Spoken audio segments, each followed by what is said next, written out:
இன்னைக்கு எபிசோட்ல இந்த வெள்ளிக்கிழமை நிகழ்வுகள்ல நம்ம கமருதீன் கேமரா முன்னாடி போய் என்ன பண்றாரு, இந்த மாதிரி வீட்டில் இருக்கிற பெண்களுக்காக பேசுறாரு. திவாகரால வீட்டில் இருக்கிற பெண்களுக்கு பாதுகாப்பு இல்லை, அந்த மாதிரி இந்த மாதிரிலாம் பேசிட்டு இருக்காரு. ஸோ ரொம்ப ஒரு நல்ல எண்ணம் தான். ஆனால் என்னன்னா, இந்த ஒரு ஆண் இந்த நல்ல எண்ணத்தோட பேசிட்டு இருக்கிறப்போ ஒரு பெண் செருப்பால் அடிச்சுட்டு போயிடுச்சு. சுபிக்ஷா வீட்டில் இருக்கிற பெண்களுக்காக நீ பேசுறியா? நீ எல்லாம் ஒரு ஆளாடா? நீ யாரா எங்களுக்காக பேசுறதுக்கு? எங்களுக்கு தெரியும்டா எங்கள் பாதுகாப்பு பற்றி. யார் எங்களுக்கு அச்சுறுத்தலாக இருக்கா, யார் அருவறுப்பாக இருக்கா, யாரை பார்த்தா எங்களுக்கு பயம் இல்லைன்றதை நாங்கள் சொல்லிக்கிறோம், நீ மூடிட்டு கிளம்பு அப்படின்னு சொல்லலை. என்ன சொல்ல வந்துச்சுன்னா, பெண்களுக்கு எல்லாருக்கும் பயமாக இருக்கா இல்லையா, அதாவது திவாகர் வீட்டில் இருக்கிறது எல்லா பெண்களுக்கும் பயமாக இருக்கா இல்லையான்றதை நாங்கள் சொல்லிக்கிறோம். குறிப்பாக நான் சொல்லிக்கிறேன், எனக்கெல்லாம் பயமாக இல்லை, எங்களுக்காக நீங்கள் பேசாதீங்கன்னு சொல்லிட்டு இந்த மாதிரி செருப்பால் அடிச்சிருச்சு. அதுக்கப்புறம் நம்ம என்ன சொல்கிறது, விஜய் சேதுபதி ப்ரோமோவில் பேசுகிறதும் சரி, ஒரு ஹோஸ்டாக ஷோவில் பேசுகிறதும் சரி, அவர் சினிமாலே சில பேர் விமர்சனம் பண்ணுவாங்க, இவருக்கு ஒரே மாதிரி டைலாக் டெலிவரி தான் வரும், இவர் மாடுலேஷன் இப்படி தான் பேசுவாருன்னு சொல்லிட்டு. அது சில இடங்களில் ரசிக்கும்படியாக இருக்கும், சில படங்களில் ரொம்ப ஒரு மாதிரி மொக்கையாக இருக்கும், அந்த படமும் ஓடாது. பிக் பாஸில் இது சுத்தமாக செட் ஆகலை. ஏன்னா இந்த மனுஷன் கோவப்படுறாரா, ஸ்ட்ரிக்டாக பேசுகிறாரா, இல்லை ஒரு கேஷுவலாக பேசுகிறாரா, இல்லை சோம்பேறித்தனமாக பேசுகிறாரா, ஒன்றுமே புரிஞ்சுக்க முடியல. இப்போலாம் எப்பவுமே ப்ரோமோ 1 லைவாக செட்டில் இருக்கும். இப்போ ஏதோ க்ரீன் ஸ்க்ரீன் வச்சு ப்ளூ ஸ்க்ரீன் வச்சு எடுத்து அமுச்சு விட்றாங்க, ஏதோ ஒரு தத்துவத்தை சொல்லிட்டு முடிச்சிடுறாரு. ப்ரோமோ 2ல் இன்டெரக்டாக ஏதோ பெரிய சம்பவம் பண்ணுற மாதிரி ஏதோ பண்ணுறாரு. ப்ரோமோ 3ல் ஒன்றுமே இல்லாமல் சப்புன்னு முடிஞ்சிருது. இன்னைக்கு ஷோவுமே அப்படி தான் இருந்துச்சு. இன்றைக்கி ஏதோ ஃபயர் எபிசோடு அப்படி இருக்க போது இப்படி இருக்க போது, போன வாரம் நடந்த விஷயங்களுக்கெல்லாம் இன்னைக்கு நாரடிக்க போகிறாங்க அப்படின்ற மாதிரிலாம் இருந்துச்சு. கடைசியில் பார்த்தா ஒன்றும் இல்லை. ஆனால் எனக்கு என்ன பிடிச்சிருந்துச்சுன்னா, ஒரு ஹோஸ்ட்டாக விஜய் சேதுபதி கண்டஸ்டன்ஸை பேசவே விட மாட்டார், மதிக்கவே மாட்டார், நோஸ் கட் பண்ணுவார்லாம் கம்ப்ளைண்ட் பண்ணாங்கல்ல. ஆனால் இன்னைக்கு பார்வதியும் கமருதீனையும் ரொம்ப ரிப்பீட்டடாக நோஸ் கட் பண்ணி அசிங்கப்படுத்தி காரி துப்புனது எனக்கு பிடிச்சிருந்துச்சு. இது தெரிஞ்சு செஞ்சாரா, தெரியாமல் செஞ்சாரா, இன்டென்ஷனலாக செஞ்சாரா, ஷோ இப்படி போயிட்டுருக்கு, இவனெல்லாம் இப்படி ஆடிக்கிட்டு இருக்கான்ற பார்த்துட்டு கோவத்தில் செஞ்சாரான்லாம் தெரில. ஆனால் அவர் மேலே என்ன கம்ப்ளைண்ட்ஸ் இருக்குமோ அதை இன்னைக்கு குறிப்பிட்ட 2 பேர் மேலே செஞ்சது ரசிக்கும்படியாக இருந்துச்சு. கையெல்லாம் தூக்குறப்போ மூடிட்டு இறங்கடே அப்படின்ற மாதிரி பேசுனதெல்லாம் அப்படி பேசலை, பட் அதான் அர்த்தம். அந்த மாதிரிலாம் சொன்னார் இல்லையா, அதெல்லாம் ரசிக்கும்படியாக இருந்துச்சு.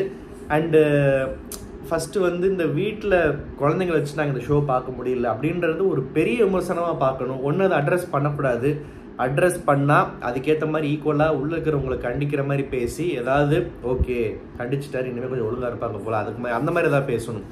ஆனால் உங்கள் ரிமோட் உங்களில் தான் இருக்குது, உங்களுக்கு தேவையான சேனலை மாற்றிக்கோங்கன்றது ஒரு ஹோஸ்டாக நின்று அங்கே பேசுகிறது இப்போது ஒரு பிக் பாஸ் சப்போர்ட்டருக்கும் பிக் பாஸ் என்ன சொல்கிறது, ஒரு ஃபேன் பாய்க்கும் ஒரு நார்மலாக இன்னொருத்த ஒரு ஃப்ரெண்ட்ஸ்குள்ளே இருக்கிற ஆர்குமெண்ட் இல்லை வீட்டில் நடக்கிற ஆர்குமெண்ட்டில் அப்படி சொல்லலாம். நீயே பார்க்க ரிமோட்டை தூக்கி போட்டு போகணும்.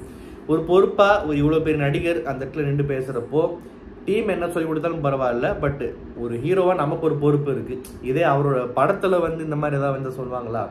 இப்போ படத்தில் என்ன சொல்கிறது, குழந்தைங்க பார்க்குற மாதிரி இல்லைன்னா, நான் அப்படி தான் நடிப்பேன், உன்னையாவும் உன் பிள்ளைய கூட்டு வந்து காட்ட சொன்னேன், என் படத்தை பார்க்கணுன்ற அவசியம் இல்லை அப்படின்னு சொல்லுவார். சொல்ல மாட்டார் இல்லையா? அட்னஸ் அன்டில் அது ஒரு 18+ சர்டிஃபிகேட் வாங்கின படமாக இருந்தாலுமே அது வேறு ரீசனுக்கு வாங்கியிருக்கலாம். பட் ஆனால் இந்த மாதிரி ஒரு பதில் சொல்லுவாரா, ரொம்ப அலட்சியமா? ஸோ இந்த மாதிரி ஏன் மக்கள் சொல்கிறாங்க அவருக்கே புரியும். இந்த ஷோ இந்த ஒரு வாரமாக நாரிடுச்சு, பேர் கெட்டு போச்சு, வெளியே என்னென்னமோ பேசுகிறாங்கலாம் அவருக்கு தெரியுது. அதை வெறும் ஷோக்கு அகெயின்ஸ்டாக வர கருத்து மட்டும் இல்லை, நம்மளுமே இதை இன்வால்வ் ஆகிறோம். நம்ம சும்மா வாரத்துக்கு ஒரு நாள் சம்பளம் மட்டும் வாங்கிட்டு போகிற ஆள் கிடையாது. இது நம்ம தான் அந்த ஷோவோட ஃபேஸ் வேல்யூ, நம்ம மூலியமாக தான் இந்த ஷோ ஆடியன்ஸ்க்கு போகுது. எவ்ரி வீக்கெண்ட் நமக்கு இது மிகப்பெரிய பங்களிப்பு. இங்கேயும் நம்ம ஓனர்ஷிப் எடுத்து நம்மளோட சொந்த கருத்துக்கள் இல்லாட்டி அவங்க சொல்கிறது, அவங்களுக்கு சொல்லிக் கொடுக்குறத மட்டும் பேசிட்டு போகாமல் சுயமாக மற்ற இடங்களில் மேடையில் பேசுகிற மாதிரி சொந்த கருத்துக்களையும் முன் வைக்கணும், கொஞ்சம் ஸ்ட்ராங்காக பதிவு பண்ணணுன்றது விஜய் சேதுபதிக்கு தெரிலையா வரலையான்னு புரியல. ரொம்ப அது ஒரு லெத்தாஜிக்கான ஒரு ஆட்டிடியூடாக இருந்துச்சு. இந்த மாதிரி உங்கள் வீட்டில் ரிமோட் உங்கள் கையில் இருக்குது, உங்கள் குழந்தைங்க எதை பார்க்கணும் பார்க்க முடிவு பண்ணிக்கிறேன் அப்படின்றதுக்கு இதென்ன பிட்டு படமா இல்லை ஏதாவது புரியல. ஏன்னா பிக் பாஸ்ன்றது தமிழ்நாட்டில் நம்பர் 1 ரியாலிட்டி ஷோ. அதுக்குன்னு ஒரு கெத்து, ஒரு மரியாதை, ஒரு டிஆர்பி, ஒரு லைம் லைட்டு, ஒரு விசிபிலிட்டி, ஒரு அட்டென்ஷனு, இந்த மாதிரி ஒரு புகழ் இருக்குது. அது டக்குன்னு ஒரு சீசனில் இந்த மாதிரி ஒரு விமர்சனம் வரப்போ முடிஞ்சால் ரிமோட்டாக கொடுத்துட்டு போ அப்படின்ற மாதிரி சொல்கிறது எனக்கு என்னமோ அதில் உடன்பாடு இல்லை. ஆஸ் அ ஃபேனாகவுமே இந்த பதில் வந்து கன்வின்சிங்காக இல்லை. அப்புறம் இந்த ஜூஸ் எல்லாம் கொடுக்க வச்சு, பாவக்காய் ஜூஸ்லாம் கொடுக்க வச்சு இதை குடிங்கலாம் சொன்னாங்க. கேட்டால் வந்து கிளென்ஸ் பண்ணி விட்றோன்னாங்க. கிளென்ஸ் பண்ண வேண்டியது குறிப்பிட்ட கண்டஸ்டன்ஸை எழுந்து நிற்க வச்சு வண்டியே கேட்டு கேள்வி கேட்டு விமர்சனம் பண்ணி உட்கார வச்சாலே கிளென்ஸ் ஆகிடுவாங்க. சும்மா ஏதோ ஒரு வித்தியாசமாக ஏதோ பண்ணுறேன்னு சொல்லிட்டு ஒரு பாவக்காய் ஜூஸை கொண்டு வந்து உட்கார வச்சு ஒரு பொண்ணை வாந்தி எடுக்க வச்சு, வாந்தி எடுத்தாலும் பரவாயில்ல நான் கொடுப்பேன்னு சொல்லி அதை ஒரு ஜகித் ஃபுல்லாக வச்சு, இது வந்து என்னடா ட்ரை பண்ணுறீங்க, யாரும் அவங்களுக்குலாம் இந்த ஐடியா கொடுத்தான்ற மாதிரி தோணுச்சு. அண்ட் இந்த திவாகர் கேள்வி கேட்குறப்போ பார்வதி கொடுத்த ரியாக்ஷன்ஸை பார்க்குறப்போ வந்து பார்வதியை விஜய் சேதுபதி கூப்பிட்டு, இல்லை இப்போ என்ன நீ க்யூட்டுன்னு நினச்சதெல்லாம் பண்ணிகிட்டு இருக்கியா, மூஞ்சியை பாரு, மூஞ்சி முகரே வந்தான்னா செருப்பை அப்படியே அடிச்சுன்னு வச்சுக்கோ கன்னத்தில் சேர்த்து அப்படின்ற மாதிரி சொல்லலை. பட் அந்த மாதிரி தான் சொன்னார். அதாவது இதெல்லாம் பண்ணாதீங்க அப்படின்ற மாதிரி சொன்னார். இது வந்து நிறைய பேருக்கு சோஷியல் மீடியாவில் ரொம்ப பிடிச்சிருந்துச்சு போல். அந்த விஜய் சேதுபதி டக்குனது அந்த நான் சொன்னல சில நேரங்களில் அவர் பண்ணுறதை நிறைய பேர் ரசிக்காட்டியுமே இன்றைக்கி சில பேர் நோஸ் கட் பண்ணதும் அசிங்கப்படுத்து நல்லா அது நல்லா இருக்குன்ற மாதிரி ரசிக்கப்படியாக இருந்துச்சு. அண்ட் இந்த துஷார் பற்றி சொல்கிறப்போ வந்து துஷார் பற்றி விமர்சனம் பண்ணுறப்போ மற்றவங்களை 12th அது இதுன்னு சொல்லி கிண்டல் பண்ணுறப்போ மட்டும் கோவதுன்னு அப்படி அந்த மற்றவங்க சொன்னதை வந்து ஒரு பாயிண்ட்டாக தூக்கிட்டு வந்து இதில் திணிச்ச மாதிரி ஒரு ஹோஸ்ட் சொல்லலாமா, அதுவே வந்து ஃபஸ்ட்டு தப்பா அப்படின்ற மாதிரி தோணுச்சு.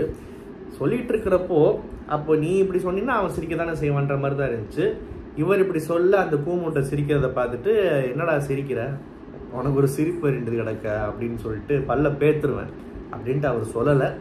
ஆனால் அதான் அர்த்தம் அதுக்கு. ஸோ கமருதீன் வந்து சிரித்ததை வந்து 32 பல்லையும் காட்டாத, அவ்வளோதான் உனக்கு அப்படியே உட்கார் அப்படின்னு சொல்லிட்டு சிரிக்கலாம் செய்யாத, உனக்கு வெக்கமாக இல்லை, நீயே இப்படி பேசிட்டு நீயே இப்படி உன்னை பற்றி ஏதோ பெருமையாக பேசுகிற மாதிரி சிரிச்சுக்கிறியா அடப்பு அப்படின்ட்டு விஜய் சேதுபதி சொன்ன அர்த்தமாக தான் நான் அதை பார்க்குறேன்.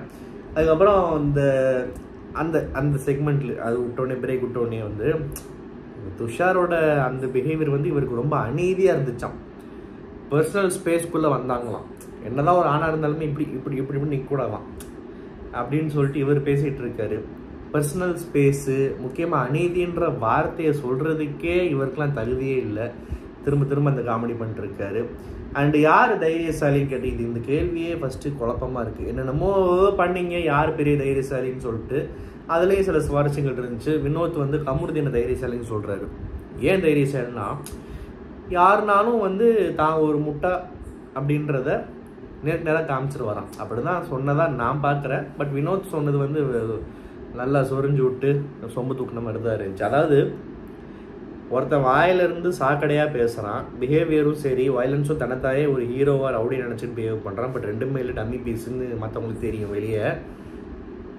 அவர் அப்படி பண்ணுறத வந்து நேருக்கு நேராக பண்ணுறாராம்மா. மேய்க்கிறது எருமை அதில் என்னடா பெருமை அப்படின்ற மாதிரி, திங்கிறது இது என்னடா அதுன்ற மாதிரி வாயில் வருது, சரி கண்ட்ரோல் பண்ணிக்கிறோம். இவர் வந்து இவரை ஏற்றி விடுறாரு. கமருதீன் தைரியசாலின்னு சொல்லிட்டு வினோத் சொன்ன பாயிண்ட்டு காரி துப்புரமாக இருந்துச்சு. சபரி, பிரவீன், துஷார், சுபிக்ஷா இவங்கெல்லாம் வந்து திவாகரை வந்து தைரியசாலின்னு சொன்னது நல்லா இருந்துச்சு. ஏன்னா இவ்வளோ அப்யூஸையும் இவ்வளோ பாடி ஷேமிங்கையும் இவ்வளோ ஃபிசிக்கல் அட்டாக்கையும் தாங்கி அந்த மனுஷன் நின்று தைரியமாக பேசி தனக்காக ஒரு பாயிண்ட்டுக்கு நிற்கிறாருல்ல, அது தைரியசாலி தான் சொல்லிட்டு. சுபிக்ஷா சொன்னதெல்லாம் வந்து லிட்ரலி புள்ளி பண்ணுறாங்க, அதெல்லாம் தாண்டி நிற்கிறாருன்னு சொல்லிட்டு. எனக்கு என்ன ஒரு வருத்தம்னா, ஒரு கண்டஸ்டன்ட் வந்து இன்னொரு கண்டஸ்டன்ட்டுக்கு நடக்கிற அநீதியை எடுத்து சொல்கிறாங்க ஒரு ஆக்டிவிட்டி மூலயமா ஹோஸ்ட் கிட்ட, புள்ளி பண்ணுறாங்க சார், பாடி ஷேமிங் பண்ணுறாங்க சார்னு. ஆனால் பண்ணுறவங்கள டைரெக்டாக அந்த ஹோஸ்ட் கண்டிக்கவே இல்லை.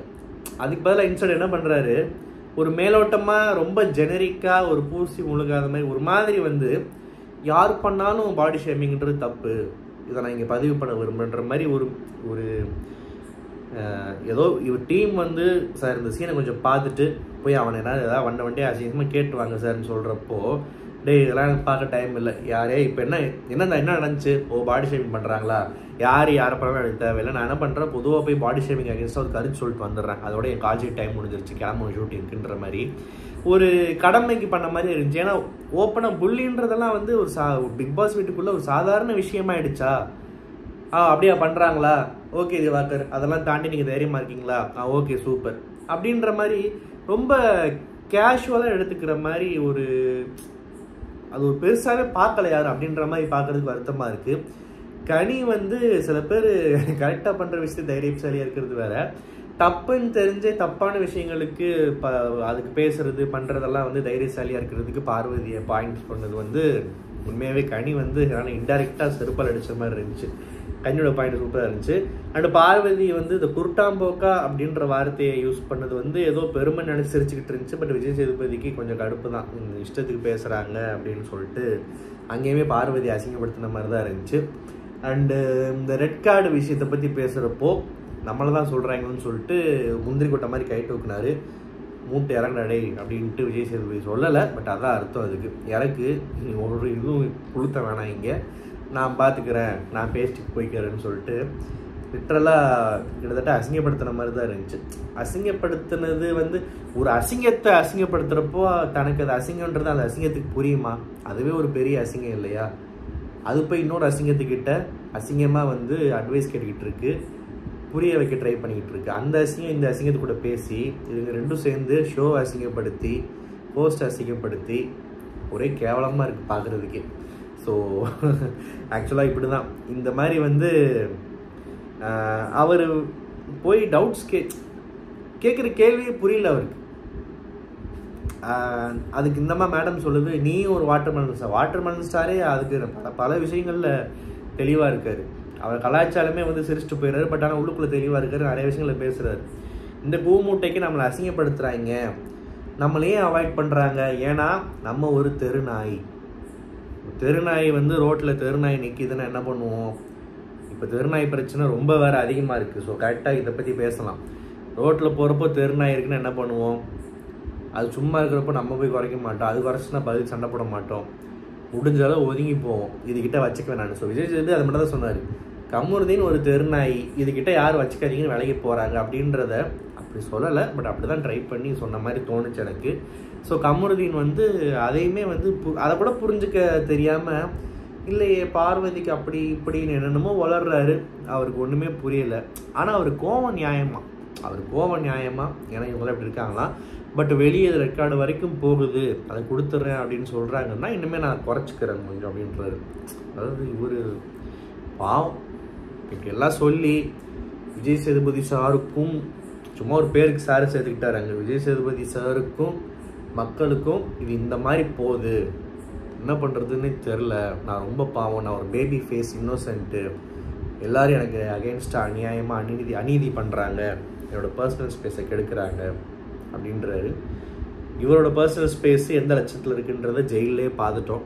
எப்படி உரசிக்கிட்டு அரசுக்கு உரசா உள்ளே உட்காந்து மீல் சாப்பிட ட்ரை பண்ணிகிட்டு இருக்காருன்னு சொல்லிட்டு. ஸோ வந்து இந்த மாதிரி பேசிக்கிட்டு இருக்காரு. எனக்கு வந்து இப்போது எவிக்ஷன் பற்றி வந்துச்சு, யாருன்னு சொன்னாங்க. நாளைக்கு பார்த்து அதை பற்றி பேசிக்கலாம். ஆனால் வந்த நியூஸ் வச்சு பார்க்குறப்போ இது ஒரு அன்ஃபேர் எவிக்ஷன் தோணுது. ஏன் எதுக்குன்றதை நாளைக்கு பேசுவோம். இந்த ரிவ்யூ உங்களுக்கு பிடிச்சிருந்தா மறக்காம சேனல் சப்ஸ்கிரைப் பண்ணுங்கள். நன்றி, வணக்கம்.